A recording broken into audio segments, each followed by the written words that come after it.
So, now is the time just to fidget as much as you want and to get yourselves comfortable again. Those who wish to go out, you're going to miss a great talk.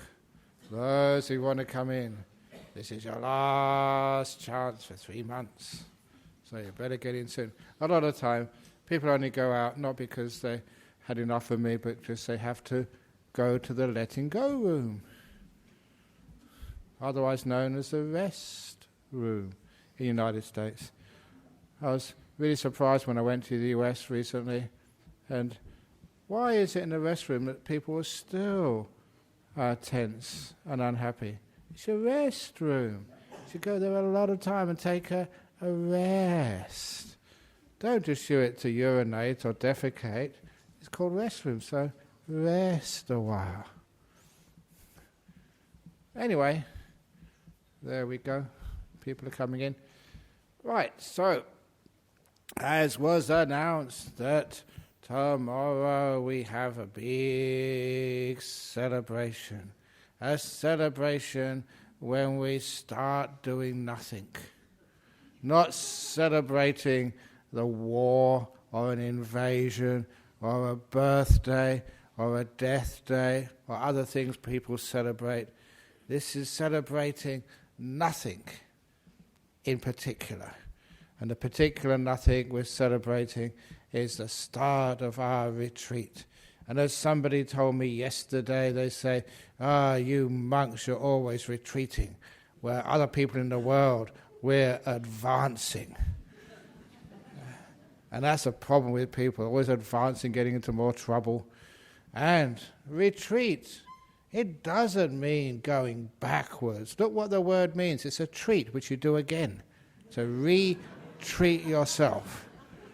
So that's what we're going to do. The monks are going to have a good treat once more for 3 months.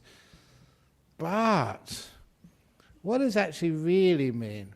Why do we do this? Why do we just go and stay in a nice, simple monastery, as simple as we possibly can make it, but it's so difficult to keep things simple. When you go to, if you went there today, to our monastery, you see it's just a monastery. Even tomorrow, we'll start putting up the flags. We'll start having all the car parking. We'll start having all the tables. We'll start having all the noise. So we lose our simplicity for a day. So if you really want to see our monastery as it usually is, go when no one else is there, not even you. And if you can figure that one out, that's one of the great koans. You understand, when you visit monastery, please leave yourself outside. And then you can see the real simple monasteries. But, in religious life, in spirituality, it's so hard to keep things so simple. And it's just like a simile of our culture. It's not just Western culture, it's Asian culture, it's world culture. Why is it that you find a beautiful top of a mountain, and what's the first thing a person does on top of the mountain? They put a flag on it, or they put a bunch of stones, or they put a little bit of graffiti. Ajahn Brahm was here, or something. I don't do that, but I know some people who do. And it just starts with that. It just starts with a flag. And it usually goes even more to used to be a restaurant. And now on top of the mountains you don't find flags and restaurants. You find mobile telephone towers. We can't leave anything alone. We can't allow just simplicity just to be. We complicate things so much. And I was just talking to the monk. There's one of our favorite stories. And this I always keep in mind whenever you visit a monastery like you're going tomorrow. It's so hard to practice this. And I keep on reminding myself, it's the old story of the nun who lived in a cave. And one morning, when she went off for simple food, just on alms round. And when she came back, she found a mouse had bitten a hole in her robe. So now I have to mend that hole. And as she was sewing the hole in her robe, she started to think, this is not the first time that mouse had bitten into my robe, that naughty mouse. I'm just fed up with sewing this hole on the robe every day or every couple of days.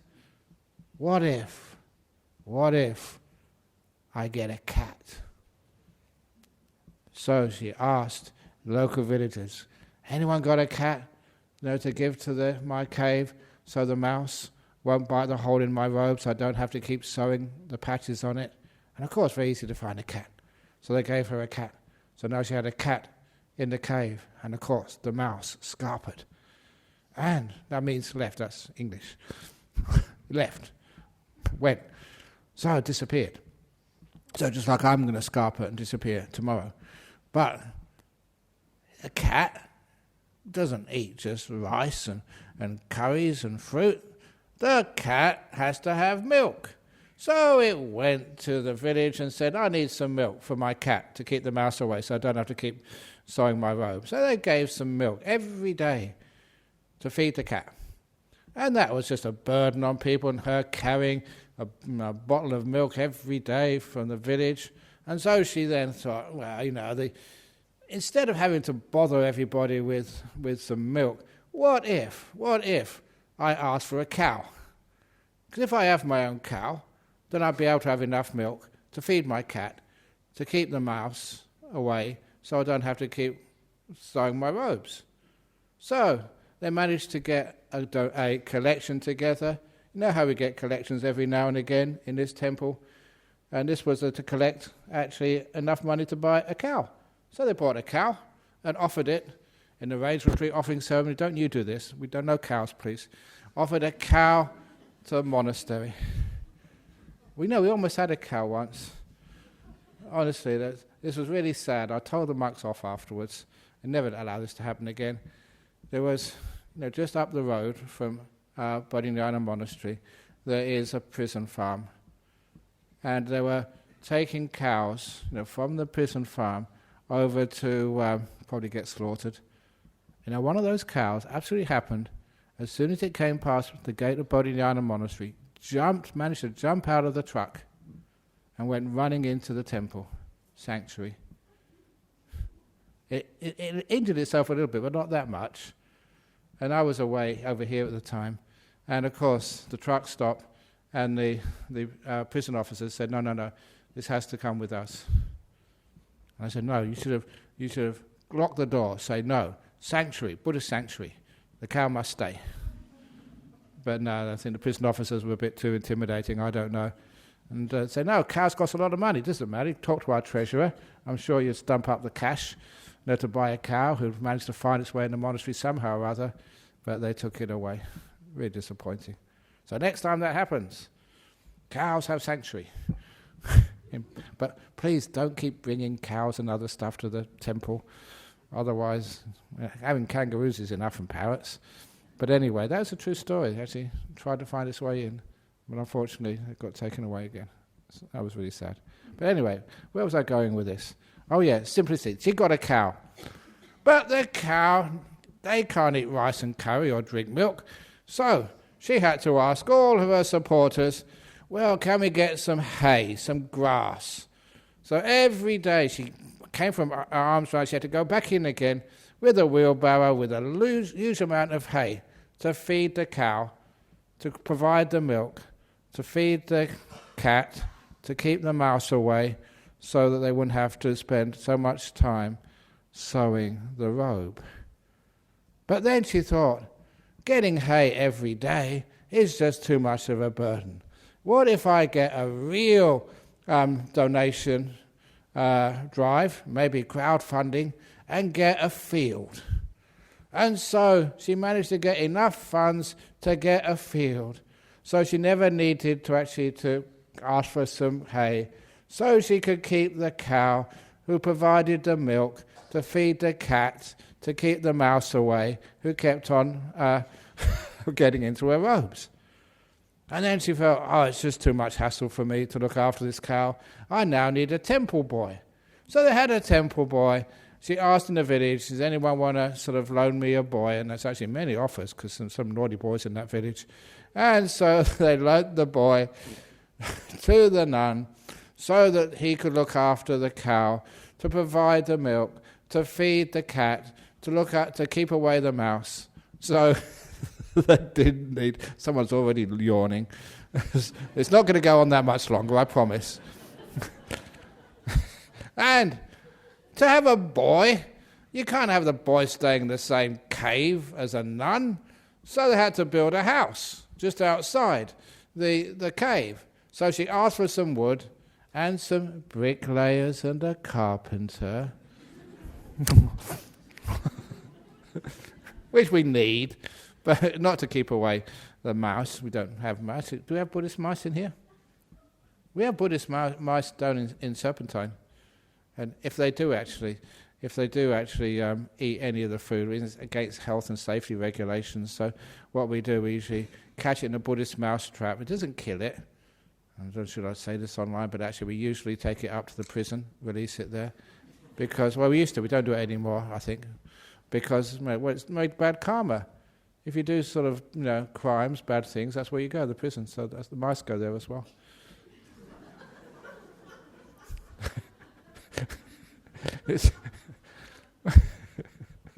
No, we don't do that.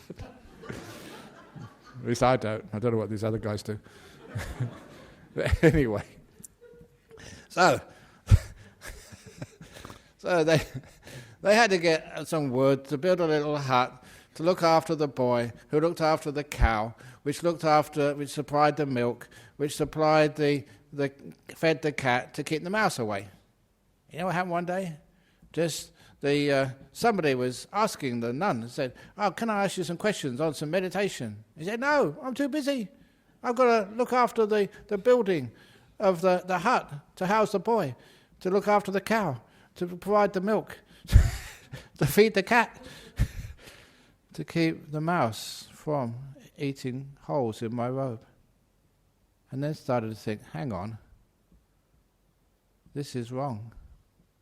So she immediately sent the boy home to his family, took away all the wood, gave it away, gave the cow away, sold the field, and just gave the cat away. So it was now back to simplicity, staying in a little cave with no one there. And of course, the next morning when she went on alms round to the village, when she came back, the dear little mouse had eaten another hole in her robe. But that was far less irritating than getting a cat and the milk and the cow and the boy and the hut. That is a problem with simplicity. We always think, this is really necessary. Once I get this, I'll be happy. Just like your partner.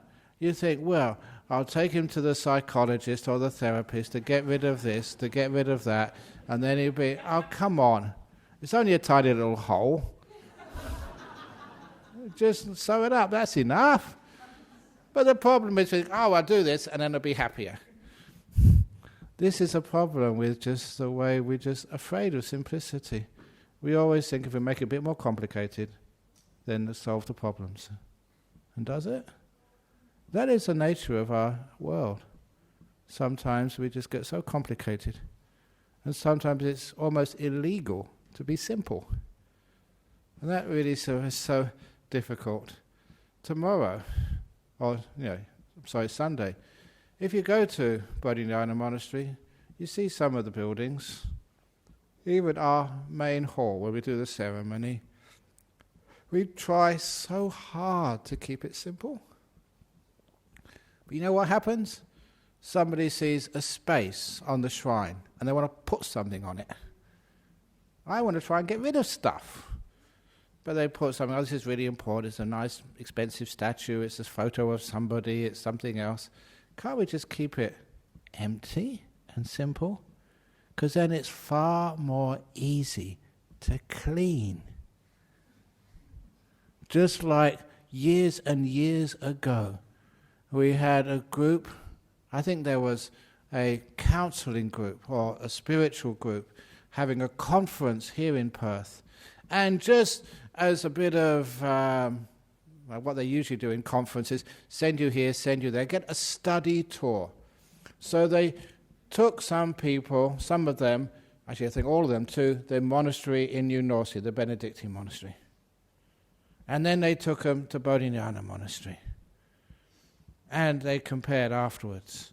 And they said, well, that some of them preferred the New Norcia monastery because they could have some plonk to drink with lunch, some wine. But they also preferred Bodhinyana monastery because it was just so empty, so simple. And one of them, I remember telling me, said, if we lived in a hut like this, my housework would be done in 5 minutes. I wouldn't need to work so hard, simply because it was simple and uncomplicated. So in your house, how much stuff do you really need? Honestly, you don't need a new sofa. Sit on the floor like you're doing now. It's much easier. Then you don't have to get around places. You don't need so many dishes. Just one meal a day. Like monks, we just got one dish, one bowl, everything goes in the bowl, so you have to wash one thing a day. Isn't that a good idea? Instead of having lots and lots of things, you always need to clean and wash up. A garden? Who needs a garden? You got King's Park. Who needs a swimming pool? You got Beatty Park, you got all this other, you got the ocean. Why do you need all this stuff? Can we not keep it really simple? And actually, when you go over to Bodhinyana Monastery, one of the things for the rains retreat, you can actually have a look how we live, how we really live. I think all the monks have been warned now, so any contraband they have to hide and get rid of in the forest somewhere, they're probably doing that tonight. No, it's simple. And to see how simple a person can live. It's really weird sometimes being Ajahn Brahm, because sometimes, I go overseas, I travel. But I don't go anywhere. People say, you are such a hypocrite, Ajahn Brahm. You've just been talking about meditation, just being. And look at you, you're always going somewhere. And I say that is wrong perception. I do not go anywhere. I just sit in the aircraft and it moves. I'm always here. I'm still. I don't do anything. Different perception, okay? But some people, they are in the aircraft, always moving. You see them trying to be the first on the aircraft. And have you noticed those people who are on the first on the aircraft are the people who want to be the first off the aircraft? I think that's hypocritical. If you like the aircraft so much to actually go on it first, you should be the last off. If you don't like the aircraft, you should be last off. So, last on, first off. Makes sense to me. But anyway, just change it. You don't go anywhere. You're always being here. But people they want to be ahead of themselves. They're sitting in the lounge or in the seats, and they can't wait to get on. And as soon as they're on, they can't wait to get off. So if any of your kids, you're going on a journey somewhere, and they ask, are we there yet, Dad? You answer, yes, we're here. And that stops them complaining. We're here. Oh, can we get off now? Of course you can't. You always hear you can't leave here. This is all where you're meant to be. So shut up and just be here. As Ajahn Brahm says.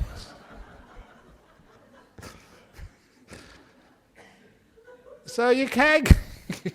Someone's got the giggles now. I'm not going to be able to stop them. So you can learn just how to keep things simple by just, not going anywhere and not amassing stuff. Why do people amass so much possessions? Now, honestly, when I do go through customs and airports, where is it? This thing over here, this is my luggage. This is my suitcase.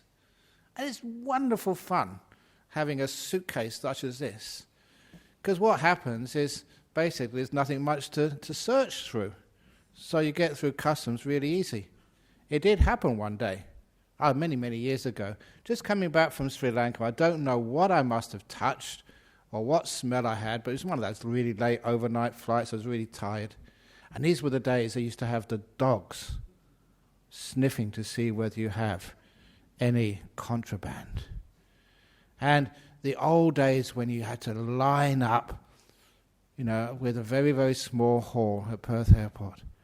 And I was lining up there, waiting my turn, just being patient, just being here. And they took the dog around, the sniffer dog. It went up and down the queues, up and down the queues. And when it came to me, it stopped. And it put its muzzle inside my robe and was wagging its tail. And it's true. And the guy, or the owner, the handler, whatever, had to pull it away really hard to get it come away from me. And I don't know why, but people started looking at me. And there was a lady in front of me. She took one step further away, and the one behind, I could feel going backwards. I don't know why. And of course, those days the queue went very slow, but I was happy. And then the dog came out a second time. Up and down, up and down. As soon as it came to me, stopped, put its head. I think 3 times it came up. 3 times it did the same, stopped at me. That's how long it took to get through immigration in those days. And of course, as soon as I got through immigration, come over here, sir. And then he said, can I look in your bag? It only takes a few minutes to look in the bag. Can I look under your robe? Just open it up. Very easy. Very simple. Not like you guys, you've got so many layers on there. And and they said, well, why? They actually asked, where are the drugs? I said, I don't have any drugs. I'm a Buddhist monk. We just, you may think I'm happy, but that's just, just training, that's all. It's not drugs. So, you're encouraging me. So then, they say, well, why did you think that dog stopped 3 times with you? And the answer is obviously, compassion, kindness. I forget what that was the answer, but eventually he said, get out of here. I did. That was a true story. Oops, where's my robe gone? It goes over there somewhere anyway, whatever. So, sometimes it's so wonderful when you don't have much stuff to carry. Keep it simple. So you start with simplicity in your own house. As the other monk was reminding me, why is it that people have, why do you want such a big house? And put extensions on your house. You shouldn't have extensions, you should have contractions on your house. Knock a room off and just send it away or something. Get smaller and smaller and smaller. Number 1, far less heating bills. And number 2, don't have to clean so much. And a burglar comes past your house, and that's a small house, hardly could be anything in there. And you don't need security. It's just so easy when things are small. It's bad. Actually, I don't think it's bad for the economy, because so much stuff in our economy is wasted looking after health problems, social problems. Mental health is a huge drain on our economy because we worry so much, because we've got so much to worry about. Worry paying the bills. worrying about paying off your mortgage. If you still own 50% of your house to the bank, cut off 50% and give that part of the house to the bank. You live in the other half, and that's far less to clear, and then you've got equity. Does it work that way in economics? In my mind it does. But downsize instead of always upsizing. Houses in Perth are so huge.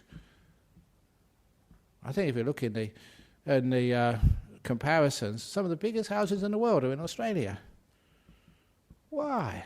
And just, number one, it's really bad for the environment. Just how much building materials does it take to build your house?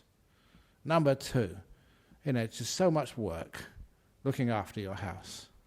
And number three, the worst one is, this was that story when I heard that there was a lady who won the British lottery, $41 million sterling. That's such a curse to win the lottery. Never do that. Because what happened to her? She had all this money. What am I going to do?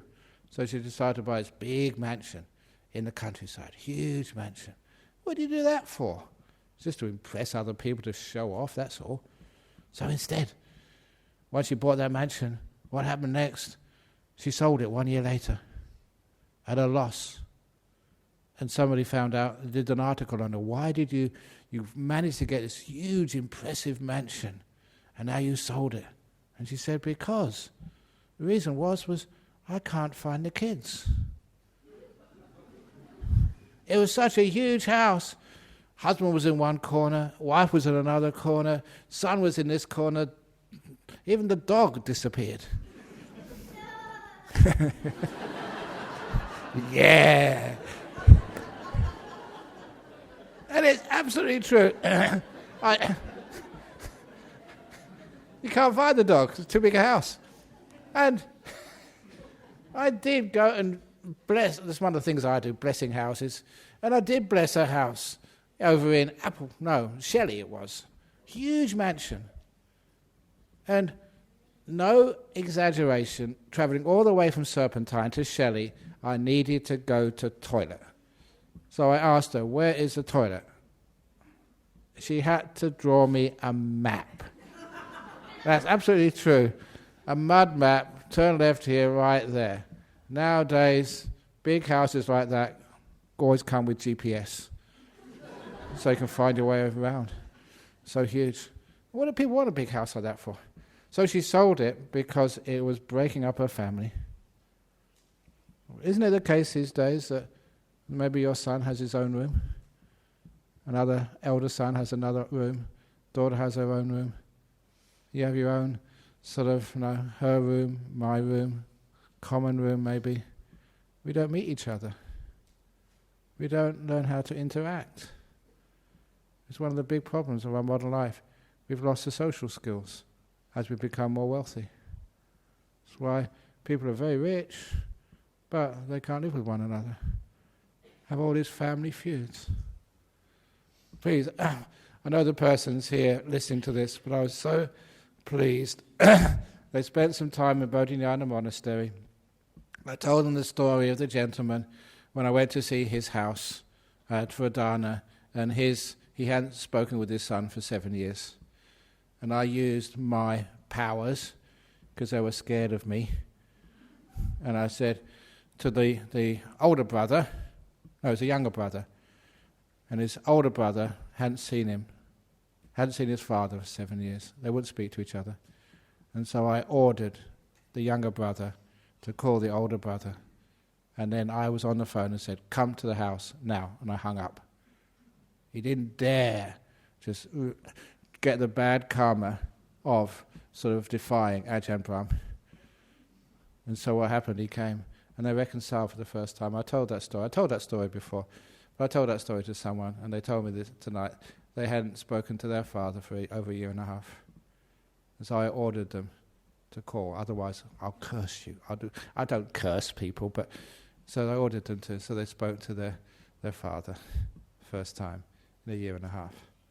That's the sort of stuff I like. Forget about donations. You tell me those stories. They're worth much more. getting people together. But why do they do that?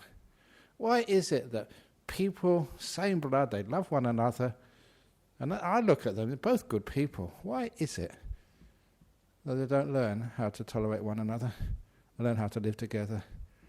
And of course, it's because we don't learn that because we're separated from one another, each in our own little part of the house. We all got our own car. Again, bad for the environment.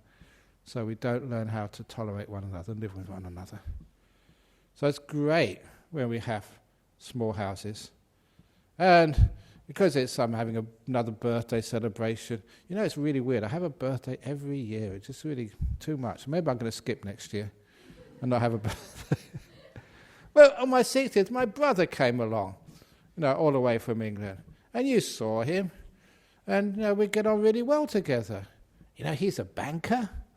I'm a monk.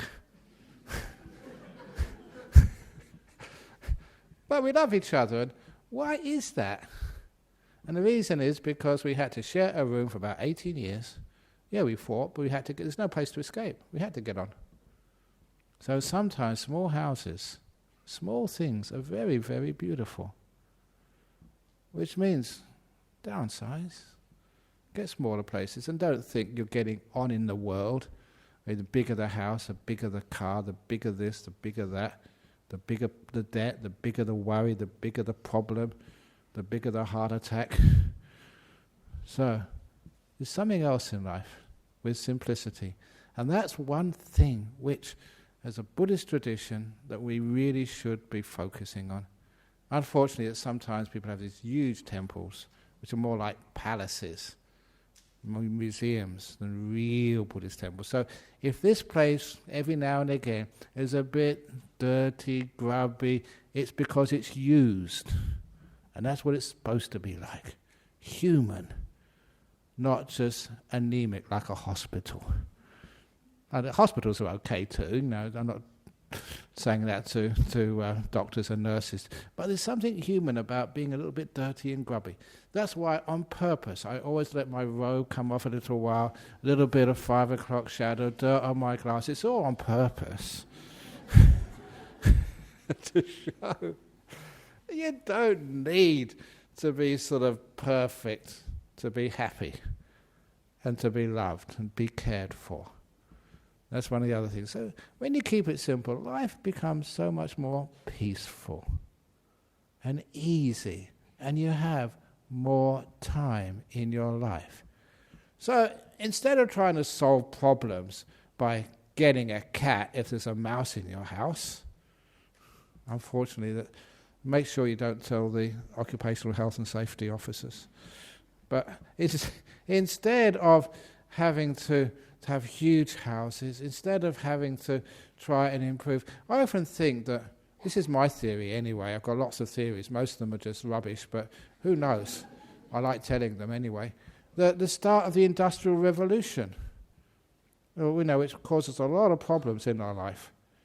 A lot of it started from when the Western world found coffee. When coffee started coming into Europe from Brazil, that they went crazy. They have all these ideas. And when they got the ideas, they started building up and building and building and building. Industrial Revolution. Too much coffee, too much thinking. Now, it's true, That's my theory. You have a cup of coffee. What do? Have ideas how to improve stuff.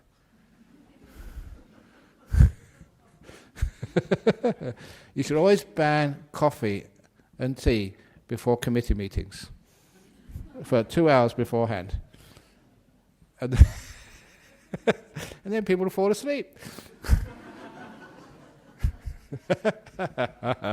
And those who aren't addicted to the stuff, they can pass all the agenda items.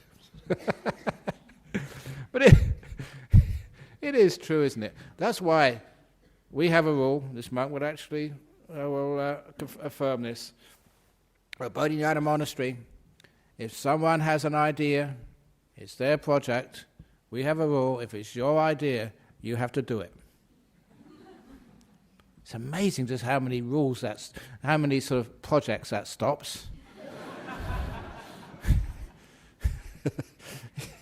They can't carry on. You should try that in your household. You say, oh, darling, I think we should have a new kitchen. Okay, darling, your idea. You make it. You earn the money, you spend it, but your kitchen. So sometimes it's because we don't see the problems of just so-called improving stuff. And this is one of those bugbears I have. When we try and improve something, we just do not realize just how lucky and how happy and how peaceful we are. Always trying to improve stuff. And for me, that sometimes, what do you want to improve it for? Isn't Bodhinyana Monastery beautiful enough? Yeah, a few of the things are cracking, including me. A few of the things are getting over. There's something nice about that, something beautiful about that. So, if we could only get permission from health and safety councils and other stuff not to be so perfect, then yeah, sometimes there's mistakes happen and people have accidents. That's part of life. What's a big deal? But sometimes we're so afraid of anything which is less than perfection. That even in a forest, we have all these rules and regulations about what we can build or what we can't build. And basically the only way we can build it is to destroy all the trees. That's not a solution. I don't mind telling you this, I'll probably get in trouble again, but somebody I know who was a senior worker in CSIRO, the government sort of research department, working in labs all day, when they saw the latest occupational health and safety rules, they realized they couldn't even work in a lab anymore. Too strict. Now there's something there, yes, we have to look after people, but some of that should be an individual choice, that we are careful with our life.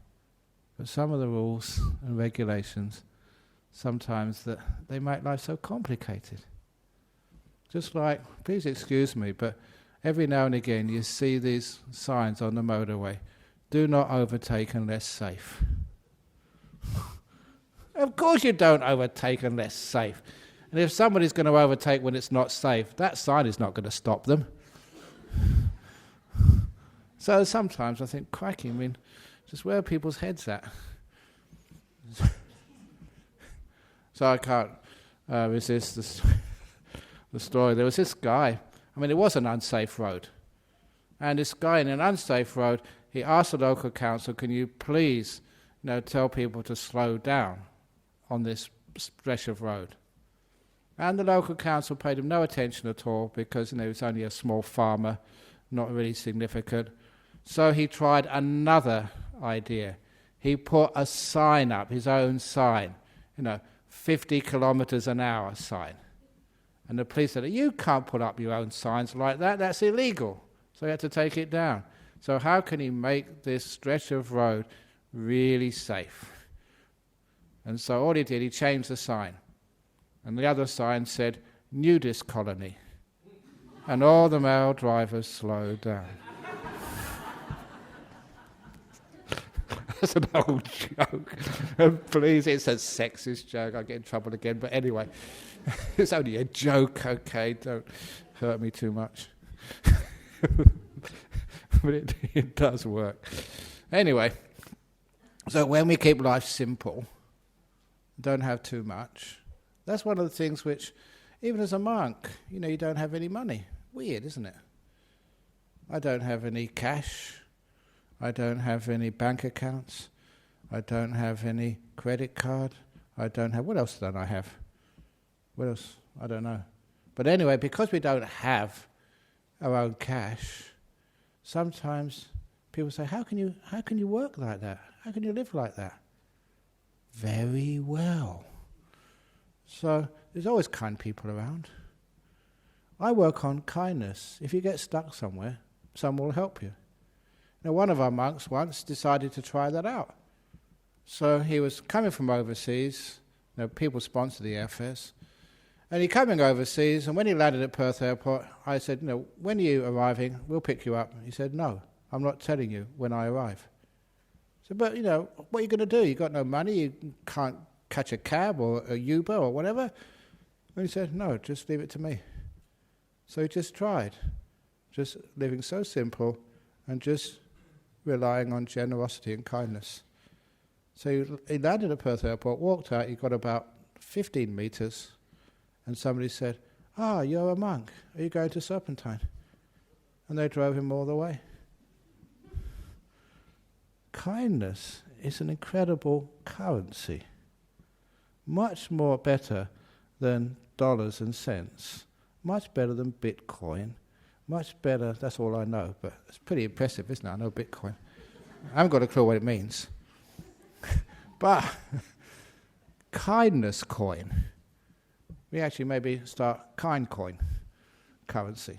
And every time you come and help with actually just simplifying the treasury by just being a bricklayer, or I will give you kind coin, 100 coins currency.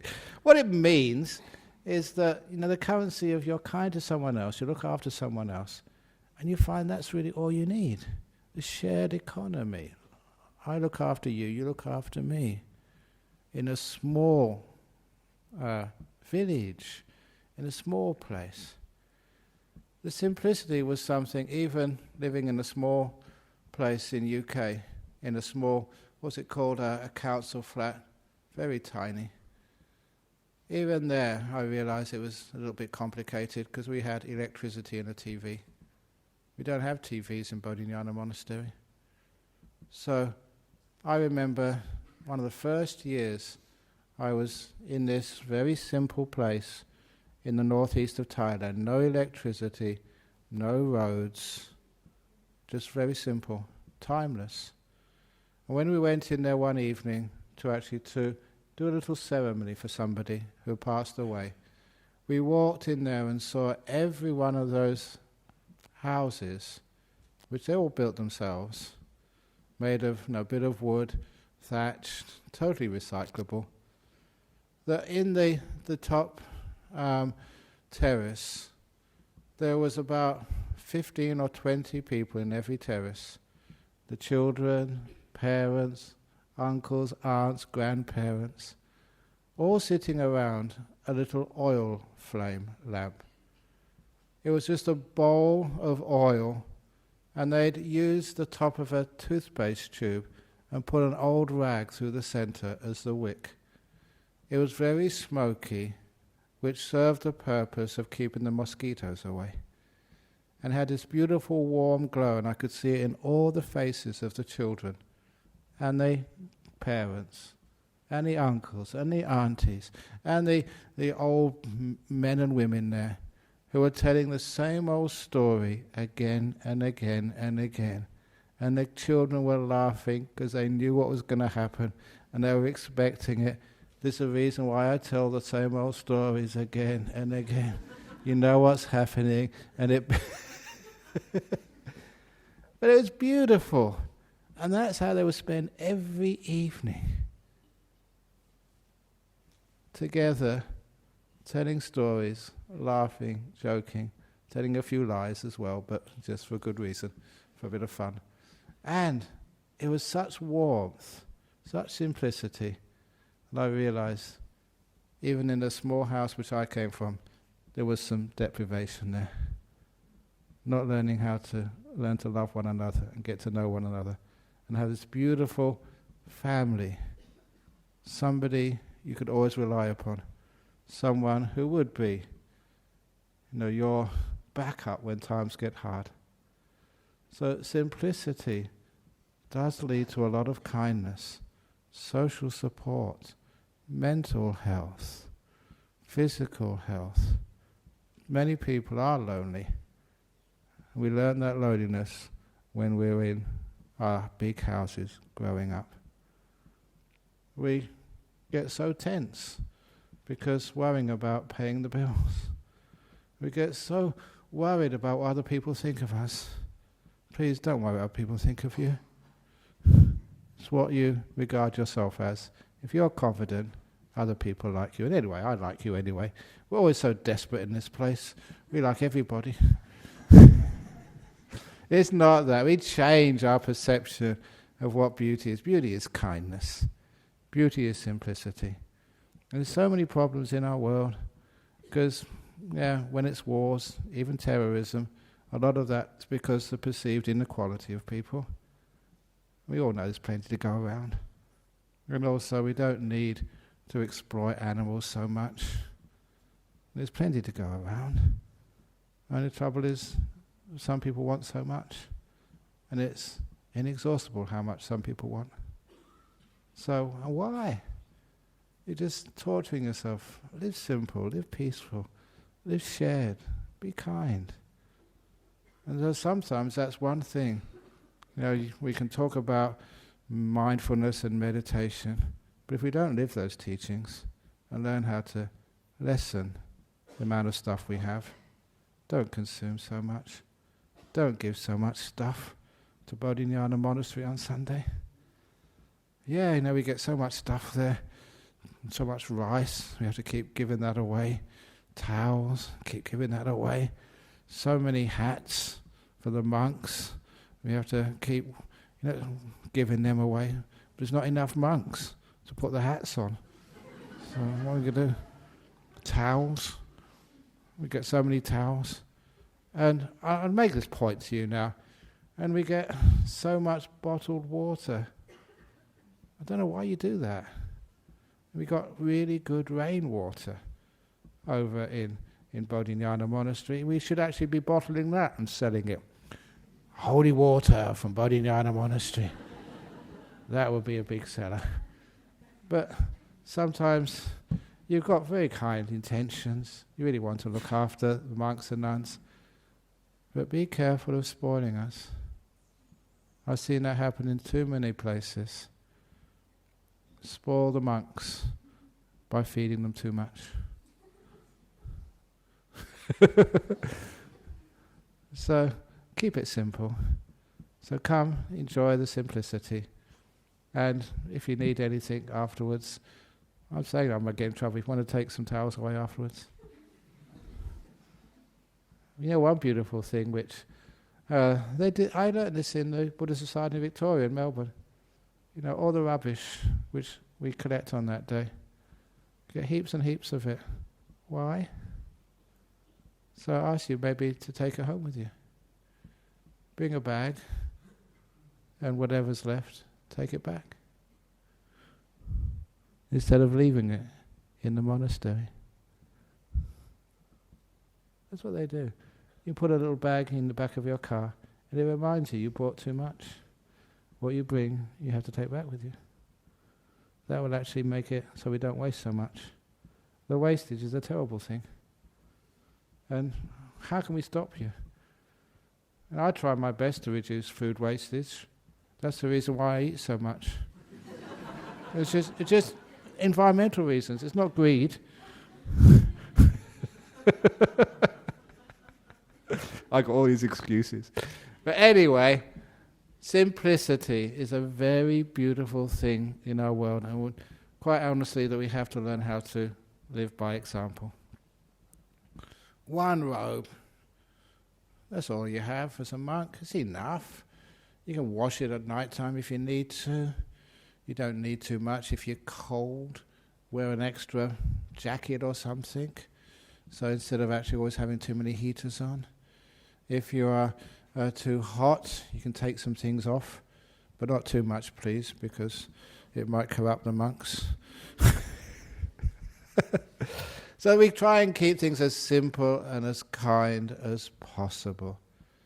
And one last little thing before I go about simplicity and kindness, because somebody showed me a SBS video the other day, and it was sometimes whenever a religion or a practice comes into a new country, we have to be really careful to make sure, that we adapt to the modern customs.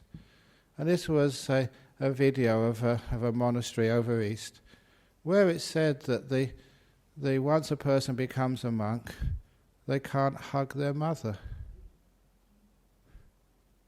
And that's not true. Because everybody knows I'm not just a a monk who meditates or tells funny stories. I know my Pali, I've done my studies before, I've got a brain. And the rules are, for monks, if it's touching another woman out of lust, out of sensory desire, that is wrong. And religious figures get into a lot of trouble when they don't keep that rule. Sexual abuse. If we have any lust inside of us, no, we're not going to touch anybody. And there's another thing about, it does say that a monk is not allowed to touch even the mother out of affection, because you like to. But if it is out of kindness, compassion, and if it is out of sensitivity to the cultures of your local land, then if that is a motivation, that is not against the monastic rules. So if your mother wants to hug you, you should let her. Kindness, otherwise it looks really weird. You're supposed to be kind and sensitive, you monks. You're not going to be depraved by your mum. So does that actually feel that it's right that you're not allowed to touch your mum? That doesn't make any sense to me at all. So, if your mums wants to hug you, it's fine. And if your mother is just about to fall under a bus, please hug her and take her out quickly. Because sometimes a lot of these superstitions, I say them superstitions, is because people just follow what they're taught, rather than actually knowing what is really there. The rules for monks and also nuns are so you can actually lessen your own sort of cravings, but also out of enhancing the respect to Buddhism of the local community as well. So you're not regarded as some weirdos imported from a foreign country.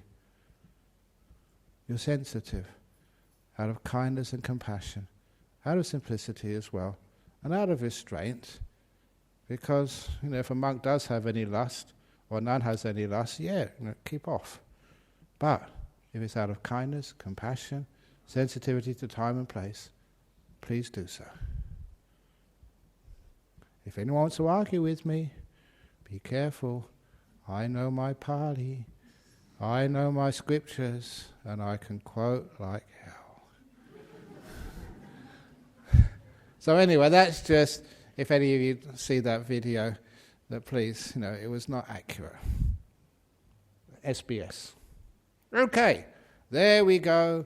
Now we have the opportunities for comments, questions, and complaints. What have you got?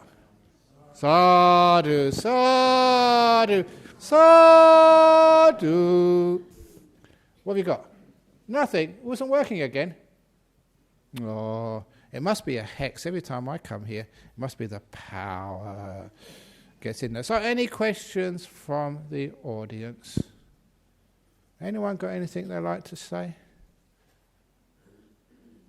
Yes, thank you. We have a small apartment with 2 daughters, and my dad the other night was like, "Oh, so when you guys have to get a big house?" So I guess I'm just like, Yeah. Thank you. So, for me, what you said makes total sense, but the whole idea of trying to convince him, it just kind of seems too much. Exactly. So you can use my excuse, which many of you know, when people come and ask me, can you do a blessing in my house? Can you come and give a talk somewhere else? Can you come overseas to visit Sri Lanka again? And then I just say, I'll think about it. Yeah. And there's so much stuff I've been thinking about for about 10, 15 years. I'll blame it on my husband, right? Yeah. Yeah, he's still thinking about it. Just say, we're thinking about it. Thank you. Because that means you're not lying, but you're not doing anything either. Really, that's my trick, but too many people know that now, so it doesn't really wash.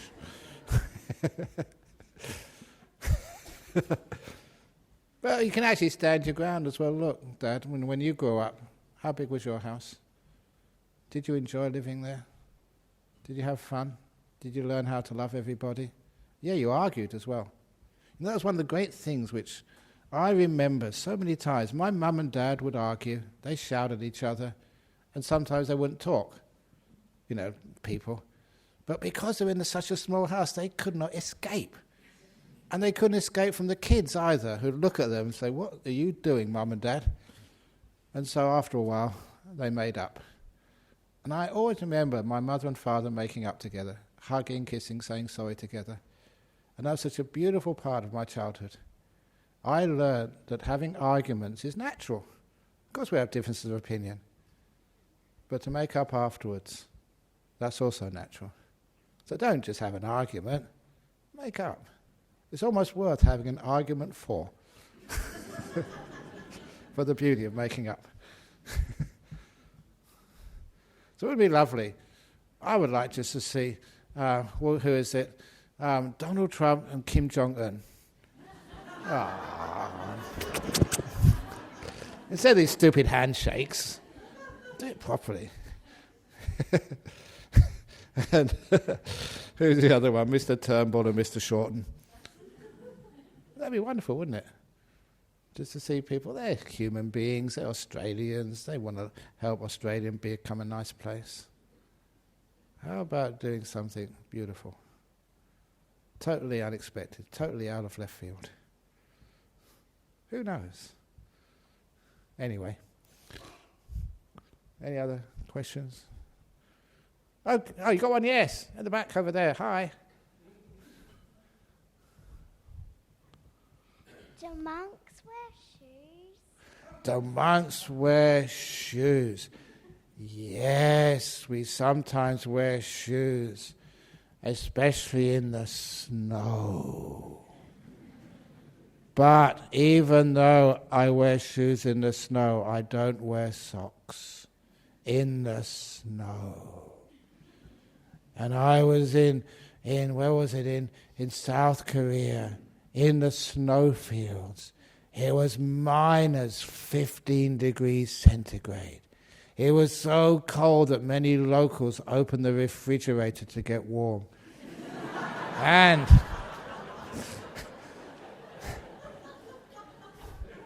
did I wear socks as I walked through the snow? Not at all. And I was with another monk, who's a very well-known monk in South Korea, and I couldn't believe it that he had 2 fingers missing, because in that tradition, to show just how tough he was, he actually burnt his fingers off in a candle flame. So wow, that's going a bit far. But then they looked at me not wearing socks in the snow, and they thought that was worse. I don't know why. People are crazy.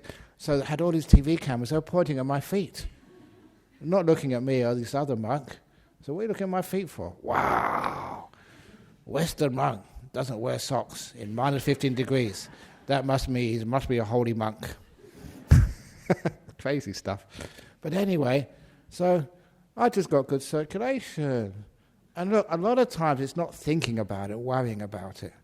If you think about, oh, this is cold, oh, it's cold, oh, I'm going to die. That's why you die. And it is true, your mind is so powerful. And it's not just psychic stuff or special stuff. You're just learning to have a good, positive attitude. It's only cold. It's only heat. It doesn't kill you. That means that when it's cold outside, this weather now, what should you do? Keep a warm heart. And when it's hot, keep a cool head. That is called Buddhist climate control. Thank you for listening. Now we can finish off for tonight.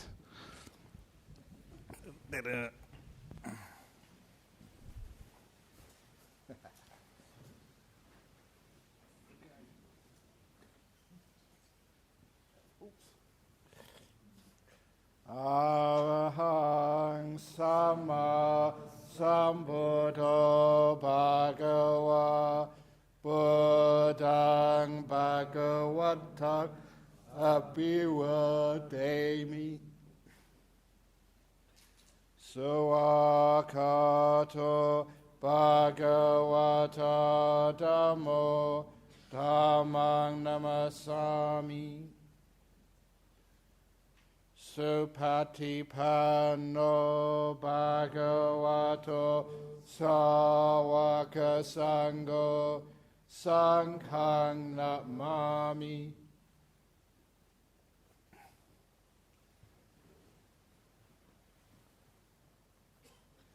My God, he's going off.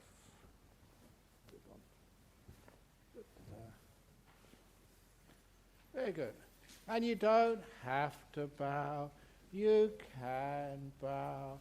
It's very good exercise for your tummy muscles, so you don't get big fat tummies like me.